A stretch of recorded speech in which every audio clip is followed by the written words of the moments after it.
नमस्कार, मैं मनीष स्वागत करता हूँ आपको अपने इस यूट्यूब चैनल पे। दोस्तों एक बार फिर से CBT 2 के लिए यानी कि NTPC CBT 2 के लिए आपके लिए क्वेश्चन मैं लेके हाजिर हूँ और इसको अपन ट्रिक के माध्यम से याद करेंगे। पहला क्वेश्चन है, पिगमाइट किसका अयस्क है।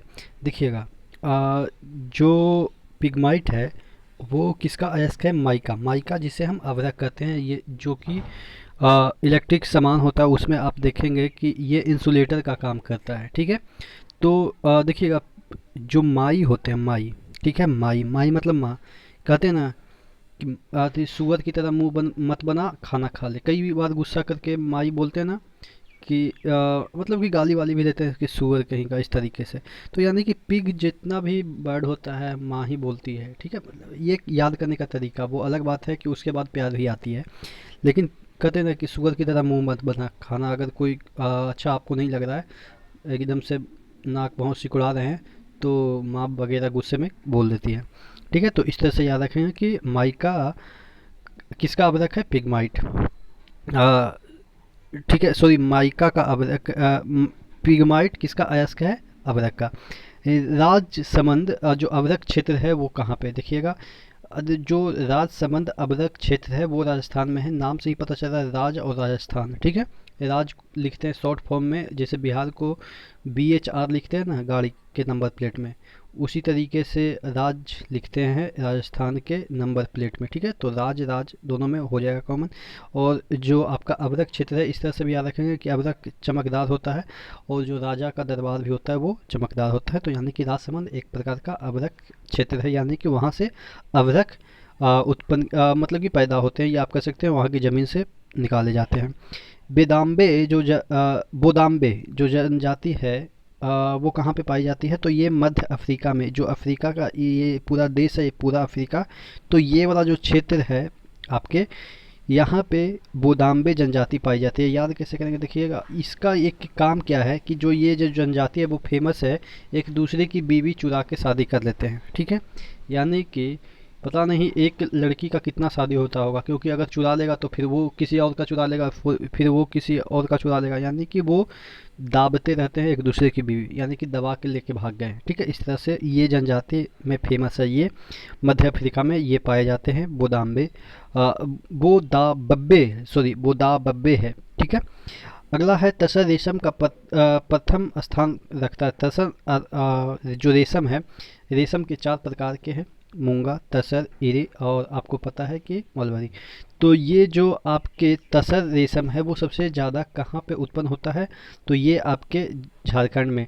और इस पे अनुसंधान केंद्र भी है, केंद्रीय केंद्र है तसर का, वो भी आपके रांची में है। तो तसर इस तरह से याद रखिएगा। ठीक है, ध्यान रखिएगा, तसर को अपन ट्रिक नहीं बना पाए, लेकिन आप अपने तरीके से इसको ट्रिक बना के नीचे कमेंट बॉक्स में याद रखिएगा।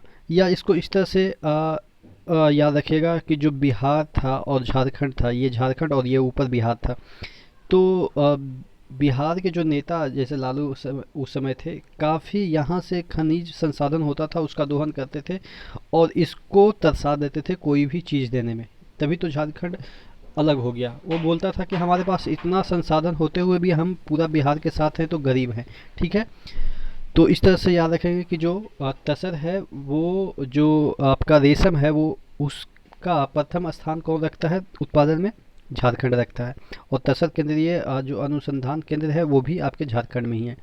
केंद्रीय ऊन बोर्ड का विकास कहाँ पे हुआ, देखिएगा, अगर आप ऊन की बात करते हैं तो ऊन वगैरह ज़्यादा कहाँ पे होता है, ये आपके हिमाचल प्रदेश वगैरह में, या आपके जो जम्मू कश्मीर है, वहाँ पे जो भेड़ बकरियाँ होती है उससे ऊन निकाले जाते हैं। लेकिन अगर हम बात करें केंद्रीय ऊन विकास बोर्ड, तो जोधपुर में है। अब ध्यान रखिएगा कि यहाँ पे विकास बोर्ड है। ठीक है, केंद्रीय विकास, सेंट्रल ऊल डेवलपमेंट बोर्ड के जो मुख्यालय हैं, या कहाँ पे है इसका मुख्यालय, वो आपके जोधपुर में है। ठीक है, अपन इसको ट्रिक नहीं बना पाए, आप अपने तरीके से याद रखिएगा। ध्यान रखने वाली बात है कि तुक्का मारेंगे तो आप ऊपर के जितने भी स्टेट हैं, इस तरह के जो इंडिया के ऊपर के जो स्टेट हैं, क्योंकि यहाँ पे ऊन ज़्यादा उत्पन्न होते हैं, भेड़ बकरियाँ होती है। लेकिन आप देखेंगे राजस्थान वगैरह में भी कम भेड़ बकरियाँ नहीं होती है। ठीक है, तो इस तरह से याद रखेंगे जोधपुर में इसका विकास बोर्ड है। हिंदुस्तान एरोनॉटिक्स लिमिटेड HAL की स्थापना कब हुई थी, देखिए 1940 में हिंदुस्तान एयरक्राफ्ट लिमिटेड की स्थापना हुई थी, जो कि एक प्राइवेट कंपनी थी, बेंगलोर में हुई थी, जिसे 1942 में सरकार ने खरीद लिया और उसी को 1964 में HAL का नाम दिया। ठीक है, तो ध्यान रखिएगा 1964 में HAL की स्थापना हुई थी। अब इसको याद कैसे करेंगे, देखिएगा यहाँ पे एरोनॉटिक्स की बात हो रही है, यानी कि जहाज और हेलीकॉप्टर इस तरह की बात हो रही है। एरोनॉटिक्स का मतलब यही होता है।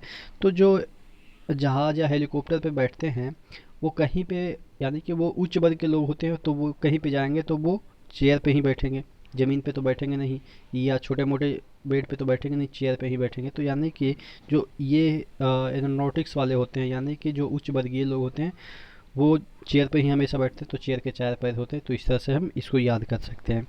कपूरथला में रेलवे कोच फैक्ट्री की स्थापना कब हुई थी? 1988 में। क्योंकि आप रेलवे की तैयारी कर रहे हैं तो रेलवे से जुड़े तमाम जो फैक्ट हैं वो आपको याद करने होते हैं। तो कपूरथला में जो रेलवे कोच की फैक्ट्री है उसकी स्थापना कब हुई थी? 1988 में। भारत का डेट्राइट ऑटोमाल मोबाइल निर्माण के लिए किसे कहा जाता है? देखिएगा जो डेट्राइट है एक शहर है, कहाँ का? USA का। वहाँ पे तमाम जो गाड़ियाँ होती है वो बनती है। ठीक है, जितने भी वैरायटी की गाड़ियाँ होती है वो सभी बनती है डेट्राइट में। तो उसी तरीके से भारत में कौन से शहर में गाड़ियाँ बनती है? गाड़ियाँ बनेगी तो एकदम से न्यू न्यू बनती है, तो यानी कि नई नई बनती है। तो चेन्नई में भारत में ज़्यादा गाड़ियाँ बनती हैं। ठीक है, जितने भी गाड़ियाँ बनती है, आप टू व्हीलर, फोर व्हीलर या जितने भी व्हीलर आप देखते हैं उसमें तमाम जो गाड़ियाँ हैं वो लगभग चेन्नई में ही बनती है। ठीक है, चेन्नई के जो लोग हैं वो ज़्यादा पढ़े लिखे लोग हैं, यानी कि साउथ इंडिया के लोग ज़्यादा पढ़े लिखे हैं। तो इंजीनियरिंग वर्क में ज़्यादा वो लोग, आप देखेंगे कि साउथ में तो जितना स्कूल नहीं उससे ज़्यादा तो इंजीनियरिंग कॉलेज है। तो इस तरह से भी हम थोड़ा सा दिमाग लगा के याद कर सकते हैं कि चेन्नई भारत का डेट्राइट कहलाता है। डेट्राइट एक शहर है USA का। ठीक है, जो कि ऑटोमोबाइल कंपनी के लिए फेमस है, यानी कि वहाँ पे ऑटोमोबाइल काफ़ी बनते हैं। ऑटोमोबाइल मतलब कि वही, ऑटो मतलब कि वही जो आप समझ रहे हो कि जो वो ऑटो तीन पहिया वाला नहीं, ऑटो मतलब कि खुद होता है, मोबाइल मतलब कि चलने वाला होता है। ठीक है, तो इसका मतलब ये होता है, यानी कि जितने भी दो पहिया, तीन पहिया, चार पहिया, जितने भी पहिया होते हैं वो सभी ऑटोमोबाइल में आ जाते हैं। तो आशा करते हैं जितने भी क्वेश्चन मैंने कराए आपको याद हो गया होगा। तो नेक्स्ट वीडियो मिलते हैं, तब तक के लिए धन्यवाद।